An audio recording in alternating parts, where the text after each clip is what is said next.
আচ্ছা মর্ম লাগবে না, তুমি সূরা ফাতিহা আরবিতেই বলো।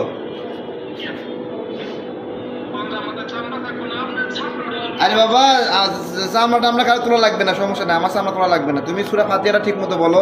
তুমি বলছো না তোমরা ইসলামী দল করো, সূরা ফাতিহাটা সুন্দর করে আমাকে বলো। আচ্ছা তুমি সূরা ইয়াসিনের কয়টা লাইন বলো তো? ভাইরাল করে বলো। সূরা বাকারা 2 নম্বর আয়াতটা বলো তো। আমার কাছ থেকে শুনবা, আমি বলতে পারি, শুনবা? বলো বলো 30 পারার মধ্যে কোন, লাস্ট 30 পারার মধ্যে কোন সূরা তোমার মুখস্থ ছোট সূরা বলো, সেটা বলো একটু দেখি। তুমি ইসলামিক দল একটা সূরা বলতে পারতেছো না ভালো করে, তুমি আমার সাথে তর্ক করতে আসছো। চামড়া তুলে নেবা, চামড়া তুলে নেওয়া কি ইসলামিক দলের কাজ নাকি?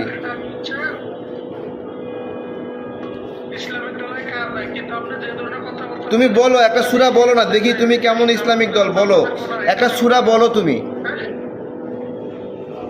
বলো। তুমি দোয়া কুনুত পারো? দোয়া কুনুত পারো? এই দোয়া কুনুত পারো? বলো কোনটা পারো তুমি বলো। এই 5 কালেমার কয় কালেমা পারো বলো তো তুমি মুসলমান হিসেবে? বলো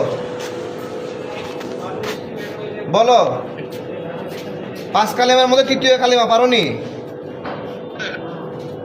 তুমি তো ইসলামিক দল, আমার চেয়ে বেশি জানবা তাই না? 114 সূরার কোন সূরায় আমিন নেই? কাটা দিচ্ছে।